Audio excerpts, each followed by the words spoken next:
37वां सर्ग।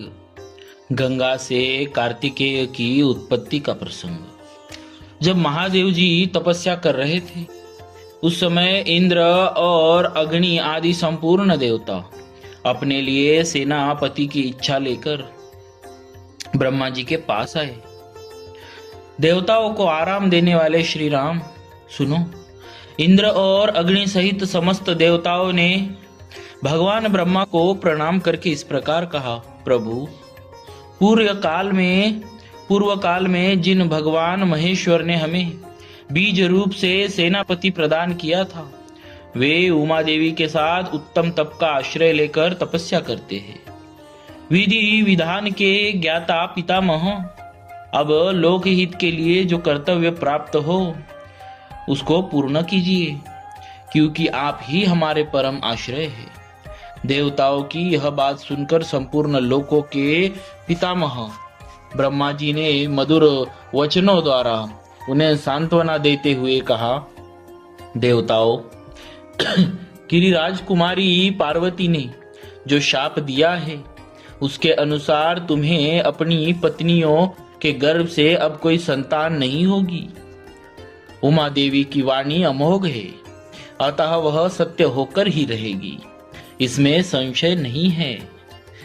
ये है उमा की बड़ी बहन आकाश गंगा, जिसके गर्भ में शंकर जी के उस तेज को स्थापित करके अग्निदेव एक ऐसे पुत्र को जन्म देंगे जो देवताओं के शत्रुओं का दमन करने में समर्थ सेनापति होगा। ये गंगा गिरिराज की ज्येष्ठ पुत्री है, अतः अपनी छोटी बहन के उस पुत्र को अपने ही पुत्र के समान मानेंगी। उमा को भी यह बहुत प्रिय लगेगा, इसमें संशय नहीं है। रघुनंदन, ब्रह्मा जी का यह वचन सुनकर सब देवता कृतकृत्य हो गए। उन्होंने ब्रह्मा जी को प्रणाम करके उसका पूजन किया।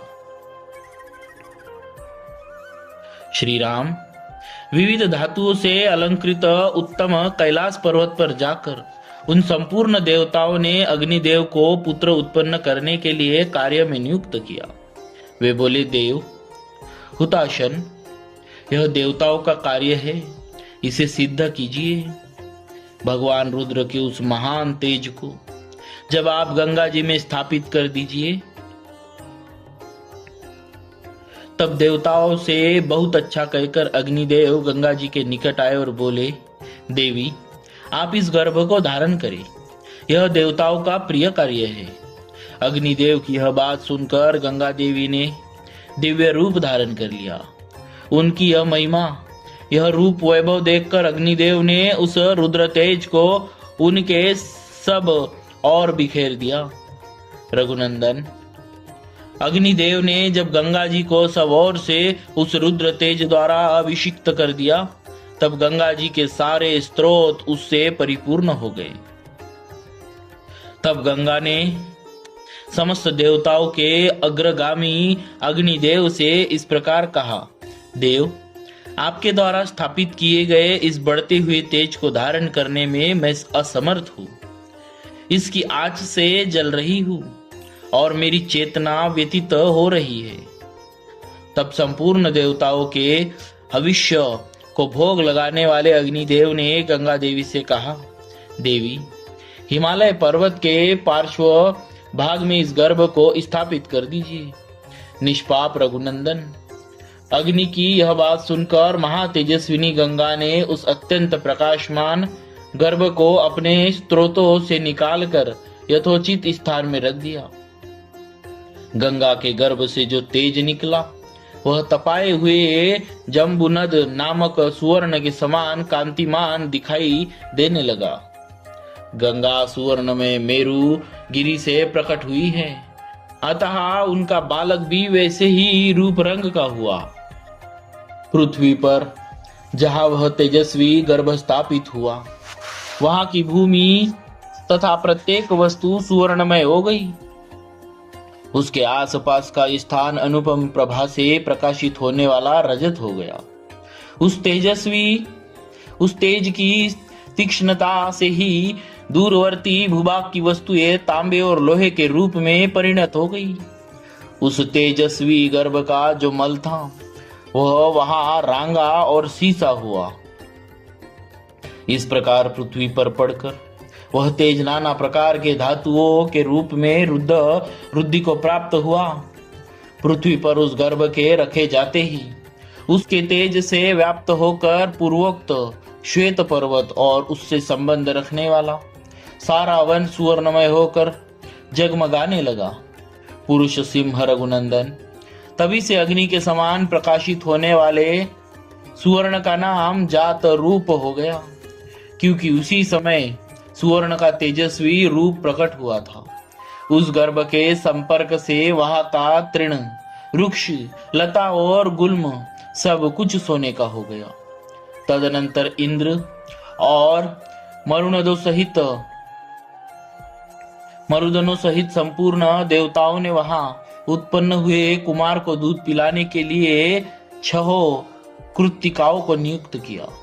तब उन कृत्तिकाओं ने यह हम सबका पुत्र हो ऐसी उत्तम शर्त रखकर और इस बात का निश्चित विश्वास लेकर उस नवजात बालक को अपना दूध प्रदान किया।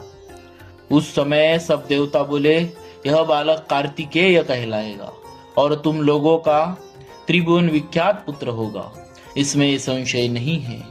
देवताओं का यह अनुकूल वचन सुनकर शिव और पार्वती से स्खलित तथा गंगा द्वारा गर्भा स्त्राव होने पर प्रकट हुए अग्नि के समान उत्तम प्रभा से प्रकाशित होने वाले उस बालक को कृत्तिकाओं ने नहलाया।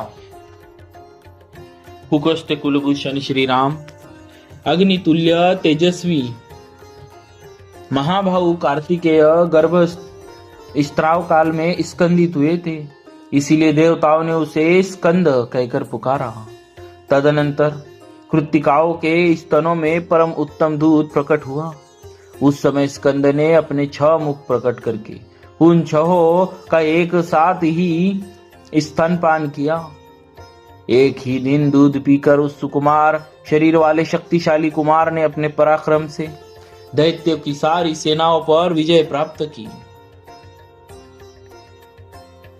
तत्पश्चात अग्नि आदि सब देवताओं ने मिलकर उन महातेजस्वी स्कंद का सेनापति के पद पर अभिषेक किया। श्री राम, यह मैंने तुम्हें गंगा जी के चरित्र को विस्तार पूर्वक बताया है, साथ ही कुमार कार्तिकेय के जन्म का भी प्रसंग सुनाया है, जो श्रोता को धन्य एवं पुण्यात्मा बनाने वाला है। कुकस्त्य, इस पृथ्वी पर जो मनुष्य कार्तिकेय में भक्तिभाव रखता है वह इस लोक में दीर्घायु तथा पुत्र पौत्रों से संपन्न हो मृत्यु के पश्चात स्कंद लोक में जाता है। इस प्रकार श्री वाल्मीकि निर्मित आर्ष रामायण आदि काव्य के बालकांड में 37वां सर्ग पूरा हुआ। बोलिए श्री सीताराम जी महाराज की जय। भक्तवत्सल भक्त